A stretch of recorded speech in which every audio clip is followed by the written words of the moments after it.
नमस्कार। आपका अखबार के इस अंक में आपका स्वागत है। मैं हूं प्रदीप सिंह। भारतीय संसद इन दिनों तमाशे का मंच बन गई है। रोज़ तमाशा हो रहा है और नया नया तमाशा हो रहा है। तो भारत की संसद और संसद परिसर में जो कुछ हो रहा है, ख़ास तौर से बजट सत्र के शुरू होने के बाद से, वैसे उससे पहले से भी, लेकिन अभी इस समय की बात करते हैं, ऐसा लगता है कि भारत में जनतंत्र की विदाई हो गई है, राजशाही आ गई है।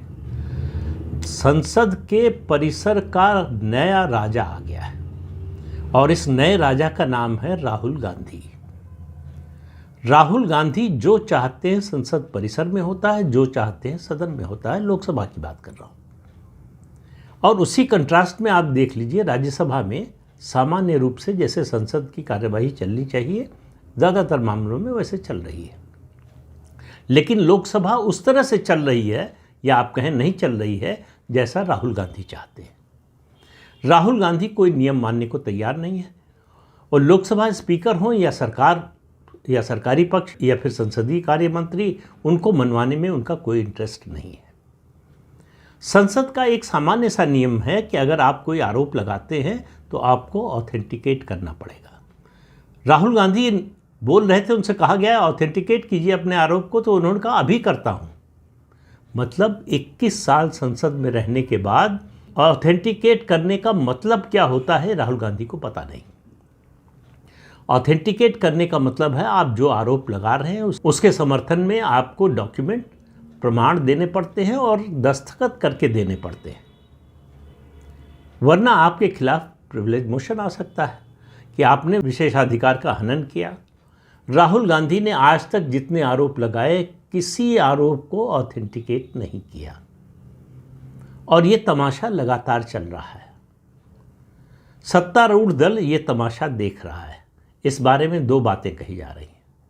कुछ लोगों का मानना है कि सत्तारूढ़ दल चाहता है कि कांग्रेस और राहुल गांधी ये करें, जिससे पब्लिक की नज़र में कांग्रेस और राहुल गांधी की क्रेडिबिलिटी गिरे। ये मेरे हिसाब से डिफेंसिव स्ट्रेटजी है। आप कुछ करना नहीं चाहते, आप चाहते हैं कि अपने आप सब हो जाए। तो परसों बुधवार को संसदीय कार्य मंत्री किरेन रिजिजू ने कहा कि जो कुछ किया राहुल गांधी ने संसद में, लोकसभा में, उसके विरुद्ध उनके खिलाफ विशेषाधिकार का हनन का प्रस्ताव लाया जाएगा। उन्होंने केंद्रीय मंत्री हरदीप पुरी पर आरोप लगाए और प्रधानमंत्री पर आरोप लगाना तो उनका रोज़ का काम हो गया है। यूएस के साथ ट्रेड डील को लेकर कहा किसानों के हित बेच दिए, झुक गए, सरेंडर कर दिया और जाने क्या क्या कहा। किसी आरोप के समर्थन में कोई प्रमाण नहीं दिया, किसी अपने आरोप को ऑथेंटिकेट नहीं किया। यहाँ तक कि पीठासीन अधिकारी से इस तरह से बात कर रहे थे जैसे दो परिचित लोग अपने ड्राइंग रूम में बात करते हैं। पीठासीन अधिकारी थे जगदम्बिका पाल। उनसे कहा आप मेरी पार्टी में रहे हैं, गनीमत है उन्होंने नवनीत बिट्टू की तरह से ट्रेटर नहीं कहा इसलिए आज ज़्यादा हंगामा नहीं करूँगा, आपको रियायत देता हूँ। जगदम्बिका पाल ने पलटकर जवाब दिया कि अगर आपने मेरी सलाह मानी होती तो आप वहाँ नहीं होते आज जहाँ आप बैठे हैं। अब सवाल ये है कि क्या पीठासीन अधिकारी से इस तरह की बात करने का तरीका है ये? दूसरा, आज एक वीडियो जारी हुआ, संसदीय कार्य मंत्री ने जारी किया कि 4 तारीख को, जिस दिन लोकसभा स्पीकर ने प्रधानमंत्री को सदन में आने से मना किया था अपना भाषण देने से, उस दिन लोकसभा स्पीकर के कमरे में 20-25 सांसद कांग्रेस और उसके साथी दलों के घुस गए, जबरन घुस गए, मेज़ पर चढ़ गए, वहाँ स्पीकर के साथ गाली गलौज किया। कांग्रेस के 2 पदाधिकारी, 2 वरिष्ठ नेता कह लीजिए, प्रियंका वाड्रा और केसी वेणुगोपाल वहाँ मौजूद थे। किरेन रिजिजू ने कहा कि प्रियंका गांधी और केसी वेणुगोपाल ने गाली नहीं दी, लेकिन उनकी मौजूदगी में दूसरे सदस्यों ने गाली दी। प्रियंका गांधी ने मना कर दिया कि किसी ने गाली नहीं दी। जो नाराज़ थे उन्होंने अपनी नाराज़गी व्यक्त की। अब उसका वीडियो है, उसका ऑडियो भी है, तो प्रमाण आपके पास है। राहुल गांधी ने जो किया उसका प्रमाण आपके पास है। हरदीप पुरी के खिलाफ जो आरोप लगाए उन्होंने सदन में, बाद में हरदीप पुरी ने प्रेस कॉन्फ्रेंस करके पूरी बात को स्पष्ट किया। उसके बाद किरण रिजिजू ने कहा राहुल गांधी को शाम 5 बजे तक का समय दिया जाता है, उससे पहले वो माफ़ी मांग ले, नहीं तो हम उनके खिलाफ विशेषाधिकार हनन का प्रस्ताव लाएंगे। बड़ी स्वाभाविक बात है, होना भी चाहिए। किसी को ये अधिकार नहीं है कि सदन में खड़े होकर कुछ भी आरोप लगा दे, जिस आरोप के समर्थन में उसके पास कोई प्रमाण नहीं है, कोई डॉक्यूमेंट नहीं है, कोई और दूसरा सबूत नहीं है। ये परंपरा रही है और ये नियम भी है भारतीय संसद का। लेकिन संसद परिसर के और लोकसभा के नए राजा हैं राहुल गांधी। उन्होंने तय किया है कि मैं वो करूंगा जो मैं करना चाहता हूं, रोक सको तो रोक लो। और कल जो रवैया अपनाया सरकार ने, सत्तारूढ़ दल ने, उससे उन्होंने संदेश दिया कि हम राहुल गांधी को नहीं रोक सकते। अब इसमें आप कह सकते हैं कि दूसरे पक्ष की बात कर सकते हैं कि वो रोकना नहीं चाहते या रोक नहीं सकते। एक स्टेज ऐसी आती है, एक ऐसा समय आता है जब आप रोकना नहीं चाहते ये कहने के अधिकारी नहीं रह जाते। और जब आप रोकते नहीं हैं गलत काम करने वालों को, या तो आप कहिए कि राहुल गांधी जो कर रहे हैं उसमें कुछ गलत नहीं है, सब सही है, लेकिन आप ये कह रहे हैं कि वो जो कर रहे हैं वो गलत है, संसदीय नियमों और परंपराओं के खिलाफ है, फिर भी आप कोई एक्शन नहीं ले रहे हैं। तो वो धमकी दी जो संसदीय कार्य मंत्री ने, वो धमकी अगले दिन हवा में उड़ गई। फिर तय किया सत्तारूढ़ दल ने, सत्तारूढ़ दल की ओर से खबर आई और ये वीडियो बनने तक जो है इसके बारे में कोई ऑफिशियल स्टेटमेंट नहीं आया है कि अब भारतीय जनता पार्टी राहुल गांधी के खिलाफ विशेषाधिकार हनन का प्रस्ताव नहीं लाएगी।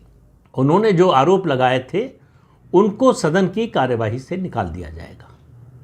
देखिए, जब से लाइव टेलीकास्ट शुरू हो गया है दोनों सदनों की कार्यवाही का, तब से ये रिकॉर्ड से निकाल देने वाली बात केवल रिकॉर्ड के लिए रह जाती है कि भविष्य में आपको अगर सदन की कार्यवाही आप देखना चाहेंगे, पढ़ना चाहेंगे तो वो नहीं मिलेगा। लेकिन आज की तारीख में तो पूरे देश और पूरी दुनिया ने सुन लिया, देख लिया कि राहुल गांधी ने क्या बोला। तो अगर आप विशेषाधिकार प्रस्ताव लाने की आप में हिम्मत नहीं थी या तो आपका इरादा नहीं था, दो ही बातें हो सकती हैं। इरादा नहीं था तो फिर घोषणा क्यों की, हिम्मत नहीं थी तब भी घोषणा क्यों की, और घोषणा से पीछे हटने का कारण भी तो बताइए। आखिर राहुल गांधी को कहां तक और कब तक छूट देंगे? संसद को उन्होंने खासतौर से लोकसभा को बंधक बना रखा है। संसद परिसर में वो जैसे गली में शोधे होते हैं, खड़े होते हैं, कोई लड़की जाए, कोई महिला जाए, कोई बुजुर्ग जाए, उनको छेड़ते हैं, उन पर फप्ती कसते हैं और उनके खिलाफ तमाम तरह की टिप्पणी करते हैं। राहुल गांधी का रवैया ठीक वही है। वो अपने साथियों के साथ मकर द्वार पर बैठ जाते हैं जहाँ से सांसद लोग सदन में जाते हैं, और कभी मंत्री का हाथ पकड़ लेते हैं, कभी मंत्री को जो है ट्रेटर फ्रेंड कह देते हैं। इस तरह की फप्तियाँ कसते रहते हैं और उनके साथी उसका मज़ा लेते हैं। और ये हर मोहल्ले में आपने देखा होगा इस तरह का दृश्य। अब ये दृश्य आपको संसद परिसर में देखने को मिल रहा है और मेरी नज़र में इसकी एक ही वजह है, सरकार की कमज़ोरी। सरकार राहुल गांधी से डर गई है। मैं ये बात मानने को तैयार नहीं हूँ कि राहुल गांधी को लॉन्ग रोप दी जा रही है कि वो खुद ही अपनी पार्टी को, अपनी प्रतिष्ठा को गिराएं। बात राहुल गांधी या फिर उनकी पार्टी की प्रतिष्ठा की नहीं है, बात संसद की गरिमा की और देश की प्रतिष्ठा की है, जिसकी रक्षा की जिम्मेदारी मूल रूप से सत्तारूढ़ दल की है, सरकार की है। सरकार संसद की गरिमा को इस तरह से तार तार क्यों होने दे रही है? देश की प्रतिष्ठा को क्यों गिरने दे रही है? देश के संसदीय जनतंत्र पर इस तरह का कलंक क्यों लगने दे रही है? सरकार को सामने आकर सरकार के प्रवक्ताओं को बताना चाहिए कि वो किस बात से डर रहे हैं, या वो जो अगर कहें कि छूट दे रहे हैं राहुल गांधी को तो किस वजह से दे रहे हैं। क्या उनकी नज़र में पार्टी का हित, सदन की गरिमा और राष्ट्र की प्रतिष्ठा से ज़्यादा बड़ा है? भाई, राहुल गांधी की छवि खराब होगी, कांग्रेस की छवि खराब होगी तो भाजपा को फ़ायदा मिलेगा, राजनीतिक फ़ायदा मिलेगा। तो अपने राजनीतिक फ़ायदे के लिए क्या आप संसदीय गरिमा और इस देश के जनतंत्र की शक्ति को क्षीण करना चाहते हैं, कमज़ोर करना चाहते हैं? चुनाव आपके पास दो ही है, या तो राहुल गांधी के खिलाफ एक्शन लीजिए या राहुल गांधी के खिलाफ पूरी तरह से सरेंडर कीजिए कि आपके लिए खुली छूट है। आप संसद में जो चाहें वो बोलें, जिस पर आरोप लगाना चाहें उस पर आरोप लगाएं, हमारे पास कोई जवाब नहीं है। ये सरकार अपने प्रति होने वाले हमलों का भी जवाब देने की स्थिति में नहीं है। राहुल गांधी झूठ के आधार पर आक्रामक बने हुए हैं। सरकार और सत्तारूढ़ दल सच के साथ होकर भी डिफेंसिव बने हुए हैं। ये दृश्य दुनिया में आपको कहीं देखने को नहीं मिलेगा, जहां आरोपी से पुलिस डर जाए। ये उसी तरह का दृश्य है कि थाने में किसी आरोपी को किसी अपराध के आरोप में पकड़ कर लाया जाए और उसके बाद वो थानेदार की कुर्सी पर बैठ जाए और पूरे थाने को निर्देश देने लगे, थाने को अपने हिसाब से चलाने लगे। वो दृश्य आजकल संसद में दिखाई दे रहा है। राहुल गांधी ने इतने आरोप लगाए, किसी को ऑथेंटिकेट नहीं किया। उनके खिलाफ सरकार ने या लोकसभा स्पीकर ने क्या किया, इसका जवाब देश जरूर जानना चाहेगा। और नहीं किया तो क्यों नहीं किया, इसका जवाब भी जानना चाहेगा। क्या सरकार के पास कोई जवाब है? तो राहुल गांधी जिस तरह का नैरेटिव बनाना चाहते हैं वो बना रहे हैं। सरकार अपना कोई नैरेटिव नहीं बना पा रही है और उनके नैरेटिव को काट भी नहीं पा रही है, जबकि सरकार के पास तथ्य हैं, तर्क है, प्रमाण है। सरकार सही रास्ते पर है, लेकिन राहुल गांधी गलत होते हुए भी, झूठ बोलते हुए भी इस समय पूरी भारतीय संसद पर हावी है। तो इसका श्रेय तो राहुल गांधी को ही मिलना चाहिए कि एक व्यक्ति झूठ बोलकर पूरे सदन को बंधक बना सकता है। ये काम करके तो राहुल गांधी ने दिखा दिया और सरकार ने ये बता दिया कि हम इसमें कुछ कर पाने की हालत में नहीं हैं। हमारी विवशता है। हमारी विवशता इसलिए है कि हमको सिर्फ चिंता है कि हमको राजनीतिक फ़ायदा होगा कि नुकसान होगा। हम सिर्फ इस आधार पर, इस कसौटी पर सारे मामले को कसते हैं। अगर हमको इससे लगता है हमें राजनीतिक रूप से फ़ायदा होगा तो हम राहुल गांधी जो चाहें उनको करने की छूट देंगे। राहुल गांधी पर देश का कोई नियम नहीं लागू होता। राहुल गांधी पर संसद का कोई नियम, कोई परंपरा कुछ लागू नहीं होता। उनकी नज़र में लोकसभा अध्यक्ष की कोई गरिमा नहीं है। जिस तरह से लोकसभा अध्यक्ष के बारे में बोलते हैं कि आप दबाव में बोल रहे हैं, आपकी गर्दन दबाई जा रही है। उनके साथी सांसद लोकसभा स्पीकर के कमरे में पहुंचकर गाली गलौज करते हैं। भारत के संसदीय इतिहास में ऐसा कभी नहीं हुआ। लेकिन भारत के संसदीय इतिहास में इससे छोटी छोटी घटनाओं पर लोगों के खिलाफ कार्रवाई हुई है। और राहुल गांधी की बात हो रही तो राहुल गांधी की दादी इंदिरा गांधी के खिलाफ ही संसद की अवमानना का मुद्दा चला और उनकी सदस्यता रद्द कर दी गई। तब सरकार थी जनता पार्टी की, प्रधानमंत्री थे मोरारजी देसाई। उस समय की सरकार ने तय किया कि संसद की अवमानना को बर्दाश्त नहीं करेंगे। लेकिन आज की सरकार अवमानना पर अवमानना हो रही है और वो कह रही कि और अवमानना कीजिए, हम बर्दाश्त करने को तैयार हैं, क्योंकि हमारी बर्दाश्त करने की क्षमता बहुत ज़्यादा है। हम गलत होते हुए देखेंगे लेकिन कुछ करेंगे नहीं। तो सरकार का ये रवैया, भारतीय जनता पार्टी का ये रवैया, और इसमें मैं सबको शामिल करता हूँ, पूरी सरकार, पूरी भारतीय जनता पार्टी और उसके अलावा स्पीकर को भी। ये इन सब की कमजोरी से ये स्थिति आई है। सच के साथ खड़े होने पर भी अगर आप में हिम्मत नहीं है, ताकत नहीं है, आपको ये सब भुगतना पड़ेगा जो आप भुगत रहे हैं। ये गलतफहमी बीजेपी को नहीं होनी चाहिए कि ये रुक जाएगा यहीं पर, ये और नीचे जाएगा, स्तर और ज़्यादा गिरेगा। राहुल गांधी हर रोज़ जो है आपको चौंकाएंगे कि वो कितना नीचे गिर सकते हैं। तो बर्दाश्त कीजिए,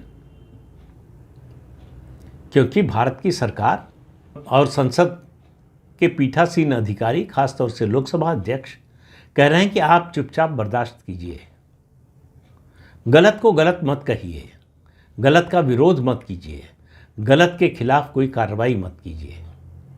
मुझे नहीं लगता कि ये जो एफआईआर दर्ज हुई है जनरल नरवणे की किताब को लेकर, इसमें भी कुछ होगा। ये भी केवल लोगों को शांत कराने के लिए और लीपापोती के लिए है, वरना तो राहुल गांधी और उनके पूरे परिवार पर कितने केस चल रहे हैं।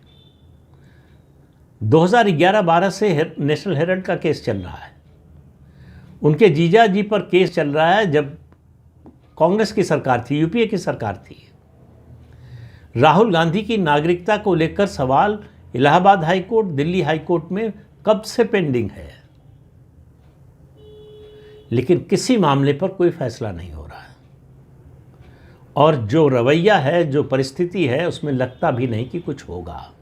तो मैं फिर कह रहा हूं, जो शुरू में बात कही थी उसको दोहरा रहा हूं कि या तो राहुल गांधी से भारतीय जनता पार्टी डरती है, या उसको लगता है कि राहुल गांधी को ये करने देने की छूट देने से उसको राजनीतिक फायदा होगा। तीसरा कोई कारण मुझे नज़र नहीं आता। हो सकता है कुछ लोगों के पास अतिरिक्त जानकारी हो, उसके आधार पर वो तीसरी बात कह सकते हैं, लेकिन मैं वही बात कर रहा हूँ जो पब्लिक डोमेन में है, जो सार्वजनिक रूप से जानकारी उपलब्ध है, उसी के आधार पर कह रहा हूँ। तो इस अंक में इतना ही। अगले अंक में फिर मिलेंगे किसी नए मुद्दे के साथ। तब तक के लिए अनुमति दीजिए। आपसे अनुरोध है कि ये चैनल देखिए, शेयर कीजिए, लाइक कीजिए और सब्सक्राइब जरूर कीजिए। नमस्कार।